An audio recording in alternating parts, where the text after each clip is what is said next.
Welcome to America in Crisis, Episode 13, Breaking the Cycle of Addiction. My name is David Hunt, and I am your host. With me today is Louie Diaz. Louie is a returning citizen and a person in long-term recovery. He works as a navigator and an outreach specialist at the Middlesex County Sheriff's Department. His job takes him inside prisons and jails preparing men for release. He has been in the field of human services for over 20 years and has lectured and shared his life story all across the country and at numerous local schools, including Salem State University, Harvard Medical, and many others. Louie is the central character in the documentary film Beyond the Wall that highlights the work he does with returning citizens and those struggling with addiction on the streets. Louie, welcome to my show. Thanks for having me, Dave. What can you tell our viewers, what is a returning citizen and a person in long-term recovery? Yes. What do those terms mean? Yeah, so a returning citizen is a person that's been incarcerated for multiple years and then comes back to the community. That's a returning citizen. A person in long-term recovery is an individual that has numerous or multiple years clean and sober from either alcohol or drug use. Now, you work with the Middlesex County Sheriff's Department. What do you do there? I am what they call a navigator for the Sheriff's Office for the Middlesex. I connect guys with treatment inside the facility, and then I also follow them around in the community. And what other position have you held in the human services field? Oh, I've been a substance abuse counselor. I've been a mental health counselor. I worked with gangs for numerous years, a gang intervention specialist. I've done reentry work, outreach in the community. I've done all kinds of stuff in the human service field. And I understand starting out, you personally had a issue with substance. Yeah, so I did. I started at a very young age, and I got addicted to alcohol and drugs, and became a full-blown drug addict. Do you remember roughly how old you were when you started using drugs? I think I was around 14 years old when I started drinking, and then I'd probably say about 17, 18. It started with heavier drugs, and then heroin became my drug of choice later on. Can you share with us what got you into drugs in the first place? I think for me it was peer pressure, hanging out with the wrong crowd, hanging out with guys that did that on a daily basis, just led me to, I wanted to be one of the boys. How can that be avoided now? I mean, a person that's, well informed, educated when it comes to, when you're growing up, prevention and education, I think is so important. I don't think I had that. I think if you teach, a child about drugs and alcohol at an early age, there's probably a good chance that he won't, end up like I did. Do you remember exactly what your first drug was that you tried that got you interested? Cocaine. Cocaine was my first drug, yeah. You went right into cocaine? Yeah, cocaine, and then it moved on to heroin. I understand you were mentioning things got so bad with you and involvement, you actually got shot at by the police. What can you share about that? Let's hear that story. Yeah, so, I got very deep into, drug use, and, an individual that's addicted to drugs, his life is unmanageable. So this individual, doesn't work, doesn't do anything really, just get high. And that's what I did. And in the middle of, trying to get, in the middle of committing crime, trying to get money for drugs, I ended up having an encounter with an off-duty police officer, and it got, pretty ugly, and he ended up shooting at me. So it was like your epiphany moment at that point? Yeah, I think, I that was it. I mean, I got arrested that night, and I was charged with stabbing an off-duty police officer, and I think that's when the miracle happened. And I take that's from when you got incarcerated from that point on? I did. So I got arrested. I was indicted. I was sent away. I was given a 10-year prison sentence.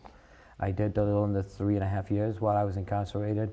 I call it that's where I had my spiritual awakening, and that's when I connected with treatment, with recovery, and had a wake-up call.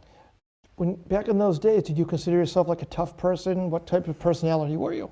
I mean, I don't think I consider myself a tough person, but I mean, I did hang out with the bad boys and became one of the bad boys. That's what led me to the stuff I got into. Let's go into some detail for a moment. You obviously were in prison for quite a while.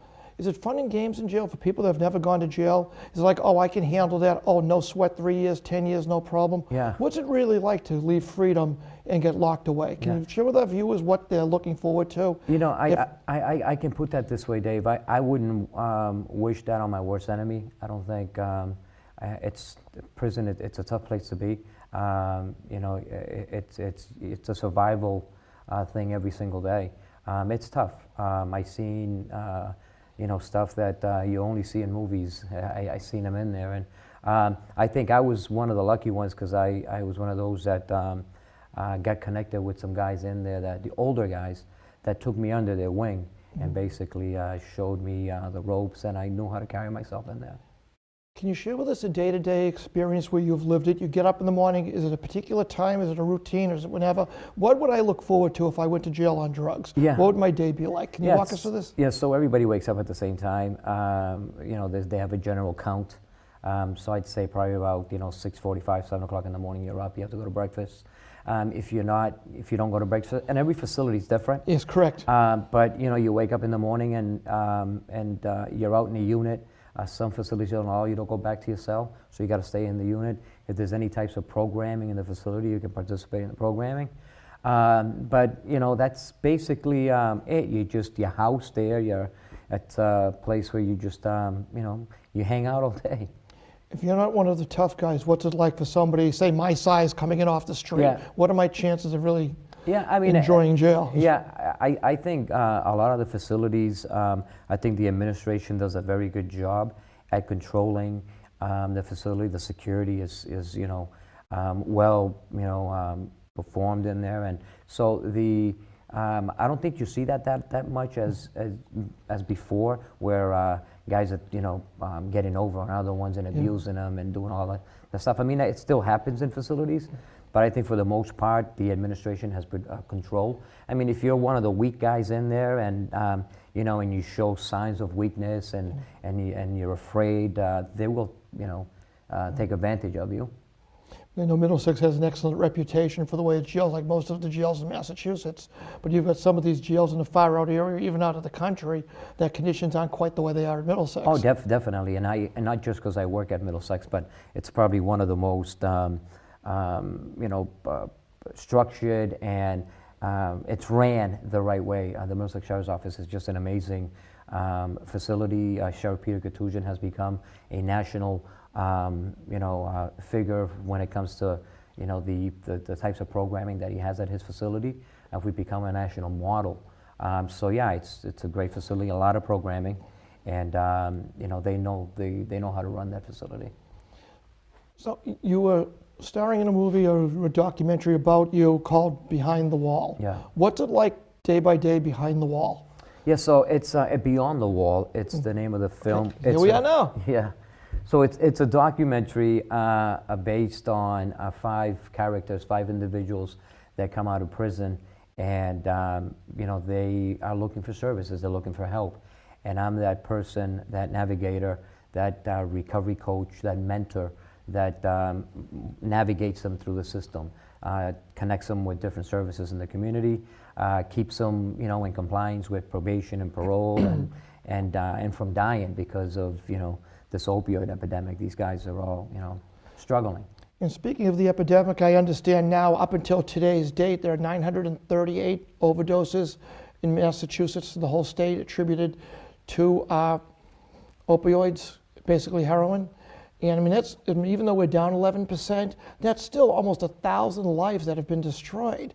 Mothers, fathers, children. It's still a horrible number. And I know, because like I said, I know the amount of work that Middlesex DA Marion Ryan's been doing on this, and all the people involved on the task force, and all the other task force that are out there.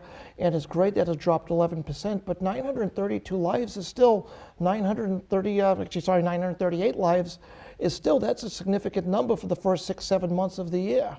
Yeah, it's a lot, but you know, we're, you know, our numbers are down, the deaths are down, so that's a good thing. We're seeing some, you know, improvement, and there's a lot of stuff going on out there right now with programming and the availability of Narcan. You know, these task force meetings that are bringing organizations together. They're partnering up. So yeah, I mean, it's horrible still that we have these numbers, but we have had some improvement from last year.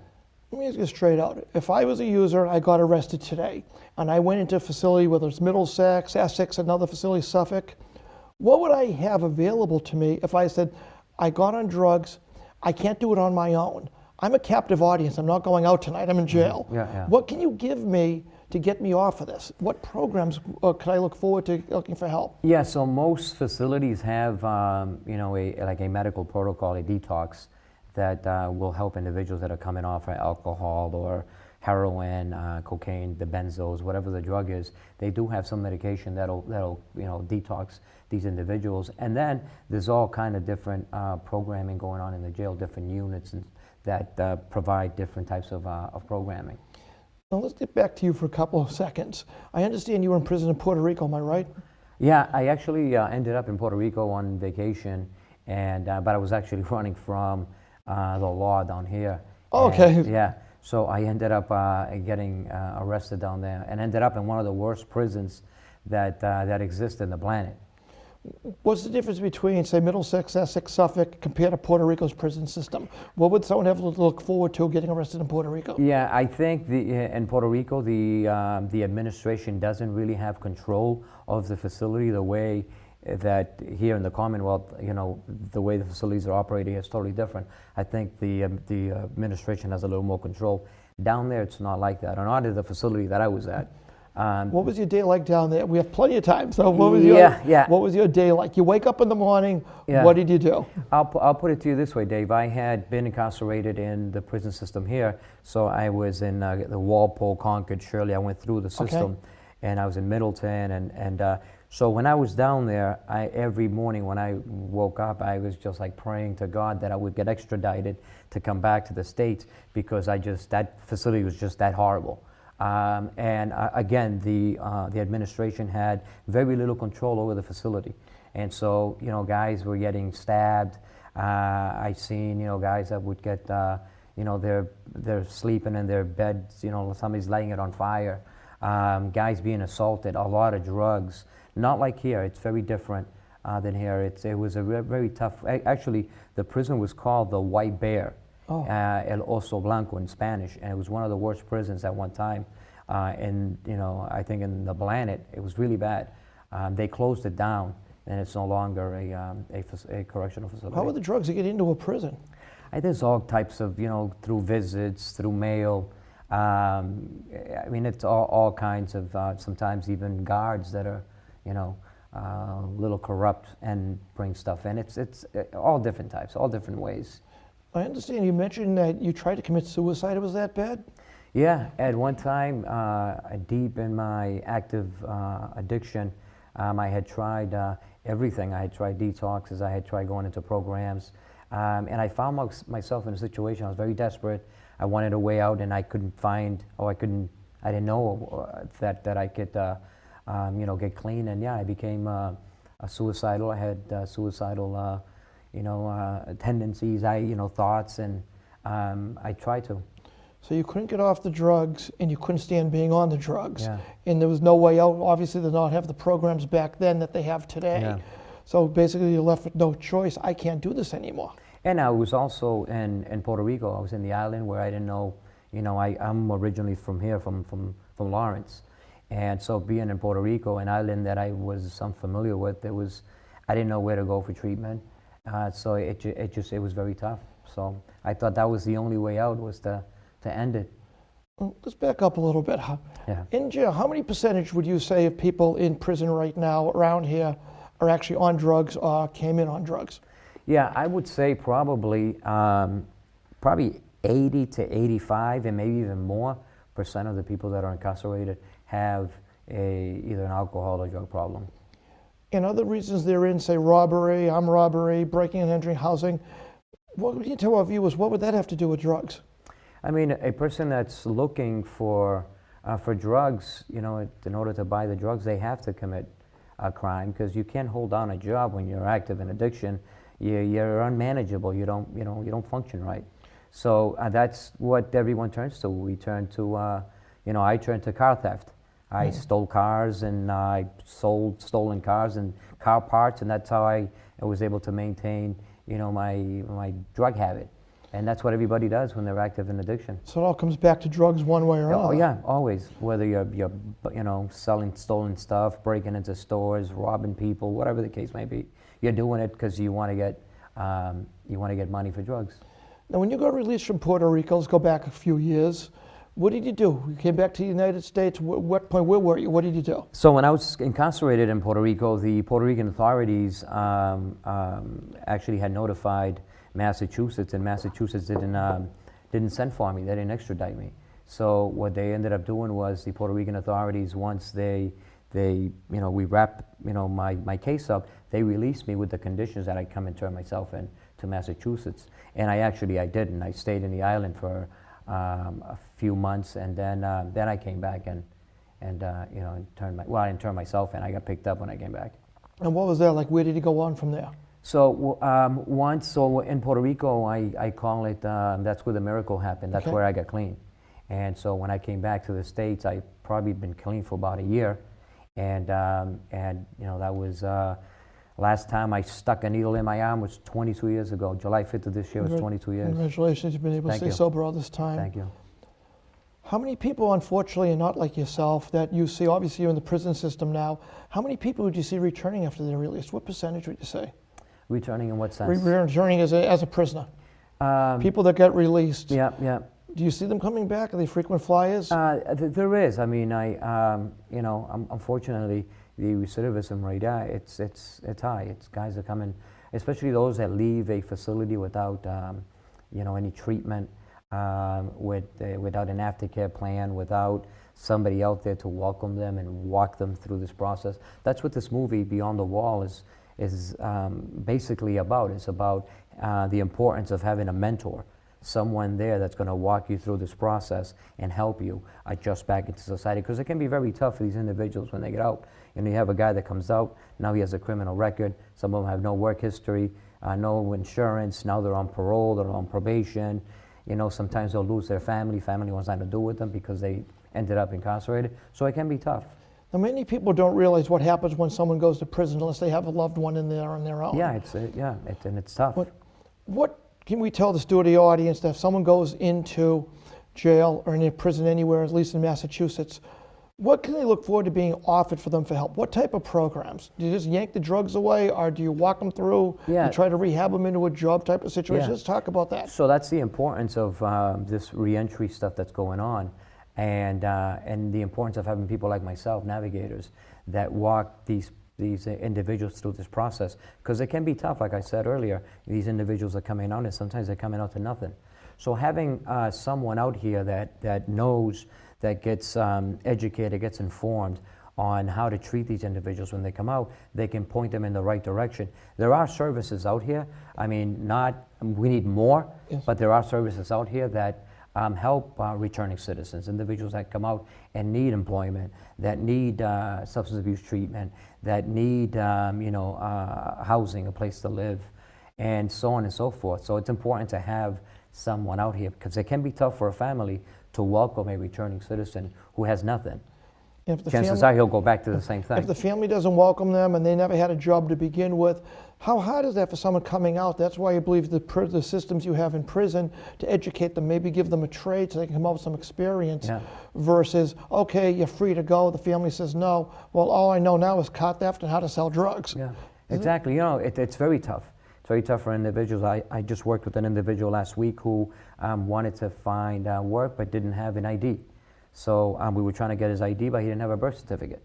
So you need an ID to get an ID at the registry. Mm-hmm. So it was just a process, and so we were able to get him his birth certificate, get him an ID, get him a verification of residency where he was living, and we were able to help him.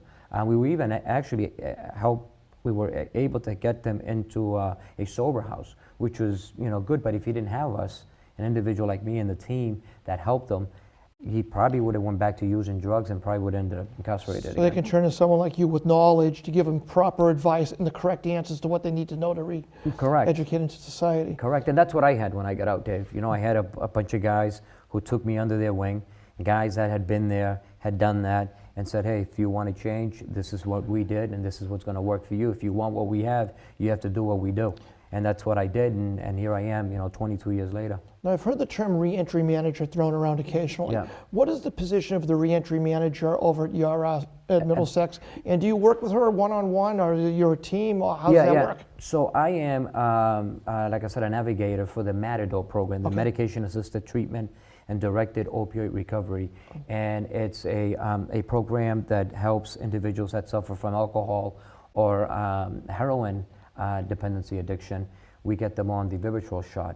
So the reentry manager or the coordinator that works with the Matador program, what she does is she prepares these guys for this process of getting the Vivitrol.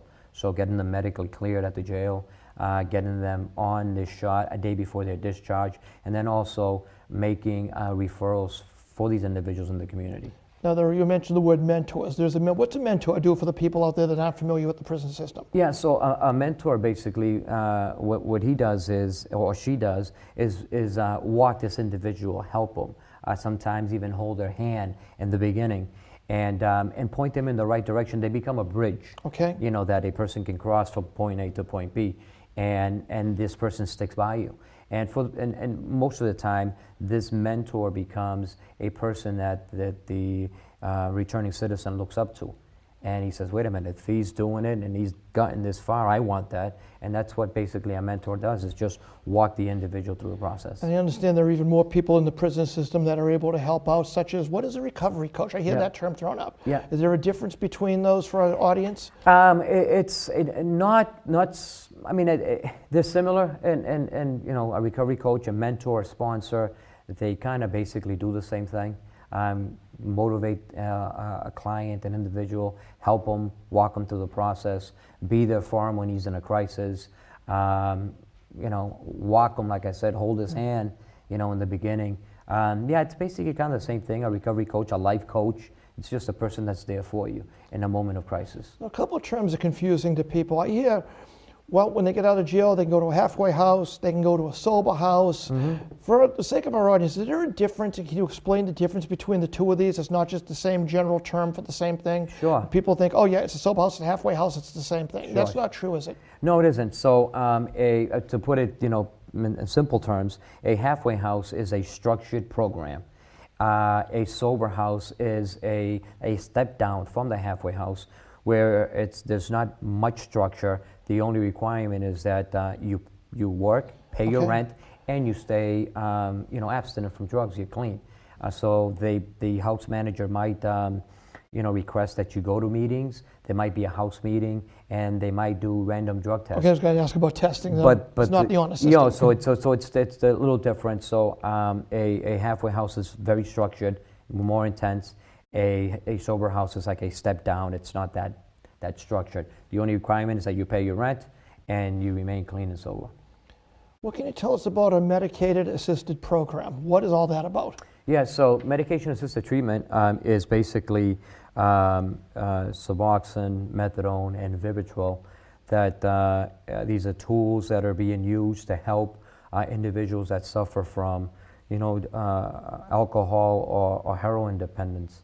So these are just medications that are going to help them. Some of them will block the opioid receptors. Others take away the cravings. And these are medications that are very helpful, especially during these times with this epidemic and so many individuals and who suffering. administers these? Is this a hospital? Is this the house doing with a nurse? How does this stuff get administered to you? Yeah, so there are clinics in the community that you go to. Some primary care doctors will prescribe the Vivitrol. Suboxone and methadone are, it's a different story. So the hospitals and clinics. We're starting it actually in the facilities, about 5 or 6 different sheriff's offices that have gotten together, and they're starting this pilot program that's gonna, we're gonna provide MAT and correctional facilities. Now, you travel extensively throughout the country. What can you tell us about the travels and the venues and what differs out here, California, Florida? Yeah. What's the difference that you're seeing between the locations? Yeah, so I have had the privilege of traveling with the film Beyond the Wall. So I've gone up to, Anchorage, Alaska, down to California, San Francisco and Oakland, Bismarck, North Dakota, Arizona. I've been all over the country. And everywhere that I've traveled doing these screenings, I've had the opportunity to go out into different communities. So, I mean, the whole country is facing, feeling this opioid, epidemic. The only thing that in the West Coast, they also have the crystal meth. Okay, And that's coming this direction, I hear. yeah, that's what they've been saying, and we have seen, certain cases that it's here. So it's different. Yeah, the West Coast has the heroin and the crystal meth. The East Coast, I think, has a little more of the heroin and the cocaine. But when mention heroin, mostly now it's fentanyl. Correct. That's what's coming in, and actually even the cocaine is being laced with fentanyl. Even the marijuana, or is now you think? And we've had cases where individuals have OD'd that were smoking marijuana that have been laced with fentanyl. So there's no quality control out there? No. We don't get the FDA seal of approval? No, with drug dealers, they just want to make money, and unfortunately, a lot of individuals are dying. And this is, again, years ago when I did drugs, you rarely, you'd hear somebody overdose and stuff, but, you'd rarely hear it. It's, it happened once in a while. Now this is on a daily basis. I got 142 pictures in my phone of 142 individuals that I either work with or knew who have passed, who we've lost because of this epidemic, and it's this fentanyl that's out there just killing people. It's horrible. And how do you think fentanyl's getting into the country? I mean, I don't know. I mean, I've been to some trainings where we hear it's coming in from, from Mexico, from China. I hear that from Mexico it goes to Chicago, and Chicago becomes like the hub, and it gets distributed, across the country. I think at first it was, they brought it in to use it as to cut. Correct. Yes, to cut it down to more profit. Yeah, and then they realized that, wait a minute, this fentanyl is this potent, or even more powerful than the heroin. Why don't we just sell this? And that's what it's become. It's all fentanyl now. You rarely get heroin on the street, or pure heroin. It's all fentanyl. What's being offered out there after prison? What are some of the programs that are out there that you've heard of that are helping people once they get out of prison? That are on their own, they're not calling the jail anymore, but they want some treatment. Yeah. What can they look forward to? What's out there that can help them? Yeah, so I think we've gotten, more communities have come together. A lot of networking, a lot of partnering, organizations that are partnering up in different cities. And so I think there are reentry services now. I think before, we didn't have that, or we had very little of it. So, halfway houses, we have more sober houses now. Courts, probation officers, parole officers are actually working with individuals as well. They're mandating treatment. They are, these are a lot of the times, the stipulations of their probation is to seek treatment, either get involved with the fellowship of AA, NA, Smart Recovery, get connected with churches. Churches do a lot. The faith-based community sometimes doesn't get that credit, or people don't talk about it, but the faith-based community does a lot, and a lot of churches have ministries. So guys are coming out of prison and they'll go to a church that has ministries and they can get help, whether it's, getting money for IDs and getting them IDs, getting them, clothing, pointing them in the right direction with this Corey-friendly agencies, employment. So yeah, there are, I think there's more opportunities now than there was before. And we're so lucky to live in a city like Woburn and be in Middlesex, because I know DA Ryan is doing a tremendous job. She spearheads the task force. In fact, some of the programs she's using is being used all over the country. She does amazing work. I also know Vinny Pirro from a probation system that he was in the HEAT program before any of this other stuff even started. I'm actually looking forward. I've invited him on as a guest coming soon for the program work he's done 20 years ago, before this even became an epidemic, on his work. And of course, we have Rick Jolly, which is on the Mayor's Coalition of Substance Abuse. A couple quick questions. Beyond the Wall, we're going to flash that up on the screen again. What can you tell us is going on up in this picture? Who's that guy? Yeah, that's me. That's me. So, yeah, and my favorite quote on there says, if you continue doing what you've always done, you'll continue getting what you've always gotten. Let me tell you, I heard that quote for the first time in prison when I was locked up in Walpole Prison, and that quote's been with me ever since. It's just so real. So yeah, this is the cover of Beyond the Wall. Like I said, the film has blown up all across the country, like a national reentry film. We have a curriculum that goes with it that we actually are starting to implement in different correctional facilities. PBS picked up the film. It's on national broadcast. You can go on the PBS website. It's under PBS Beyond the Wall, under a series of documentaries called America Reframed. And Beyond the Wall happens to be one of those films. I also want to mention that the filmmaker that made this movie, Jenny Phillips, who became like my mother, who I miss dearly, actually drowned last year and died July 9th. And this was one of her, babies. This is one of her, that was her mission to, go out there and get this movie out there and get people to talk about, prison reform, about reentry, about the epidemic, about the importance of mentorship. This is what she wanted to do with this film. I actually watched the movie. I had the pleasure of actually watching it and enjoying it. It was so very informative to me also. In fact, some of today's questions came because of this book.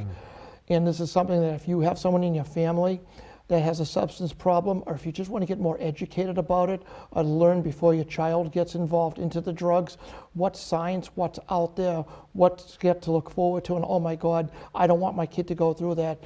For an hour, 10 minutes that this movie runs, it's really worth watching, just to inform everybody out there that this is out there. Give yourself some education, arm yourself.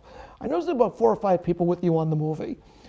Do you ever see these people anymore out the movie's gone? Do you ever keep in touch? Yes, I do. So, one of the characters in the film dies.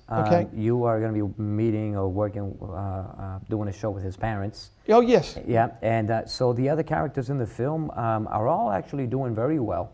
One of them's a minister. Another one of them is up in New Jersey in a program, and the 2 other ones are in Lawrence, Lowell area, doing well. So every character in the film has stayed out. They're working. Their life is back in order, and we stay in touch.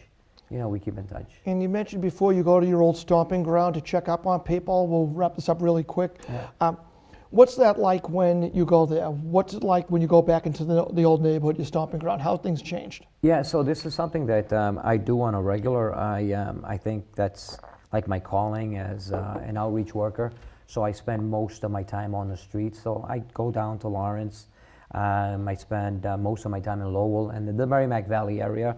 Times have changed. I'm from the old school, and you see the new school, but it's this kind of like the same game. People are still struggling out there, and we have individuals like myself that go out there and try to save them. I know I can't save the world, but if I can point somebody in the right direction and they can save his world, then it makes it worthwhile. And this is the reason you've been invited on today. Thank you. This is the ultimate reason. This is the reason we have this show. The show is all about bringing information to our viewers at home and our audience. If you know where to go for help and you know what's available, people suffering from the disease don't want to be like that. Granted, there's some that want to be high all their life. There's nothing you can really do about that but try to educate them. There's so many others that if I only knew that this was available, I don't know who to ask. I didn't know my priest could tell me something. I didn't know they have the mass substance abuse helpline. They don't know this stuff exists, and this is the purpose of this show. I try to bring in guests that can help you. Everybody that comes in, they have one goal, is to get the word out that help is available. All you have to do is ask for it, and we can show you where that help is. We've got several very exciting guests coming up in the future. They'll tell you other programs. We're going to concentrate more on the programs that are available. So as you're watching this, we'll give you some ideas. This is all about saving lives. Nobody here gets paid for this. I do this out of the love and trying to see people. As an EMT, I'm out there to try to save a life. What if I never have to see them on the street on their overdose in the first place? What if we stop them from using that drug before they ever get to the back of the ambulance? And that's what we're all here to do, is to try to make this a better place to live and give you guys some information that'll save a life. Louie, what can you give me some final words before we wrap this up? What would you like to say to our audience? Yeah, so I think that one of the most important things that I always say when I get to an opportunity like this is to partner up. Organizations that are out there, families get educated. It's sometimes that can save a life. Just getting educated, getting informed about, what addiction is, about the resources that are out in communities, and support, people that are out here doing this type of work. Well, the support is out there. You've made it quite clear. Yeah. The movie is out there. Again, I highly recommend take an hour, hour and a half out of your life. Watch this if you got children. This could save your kid's life. If you're using a product, you're using some type of substance. Again, this is going to show you what it's like and how bad it can get. You might think, oh, I'm only using recreationally. It's not going to affect me. Nobody's going to see it. I'll never get that bad. Well, things unfortunately do progress. So, I would like to thank today's guest, Louie Diaz, for appearing. As always, thank you for watching. Please share this program with your social media friends. If you or someone you know is suffering from a substance abuse or substance addiction, you can contact the Massachusetts Substance Abuse Helpline, and that phone number is 1-800-327-5050. This show can be seen on a rotating basis on the Woburn Public Media stations and on demand on their website and, of course, on YouTube. For America in Crisis, Breaking the Cycle of Addiction, my name is David Hunt. Thank you for watching, and as always, thank you for the amazing staff at Woburn Public Media. Without their help, support, and believing in me in this show, none of this would ever be possible. So thank you for everything you do behind the scenes.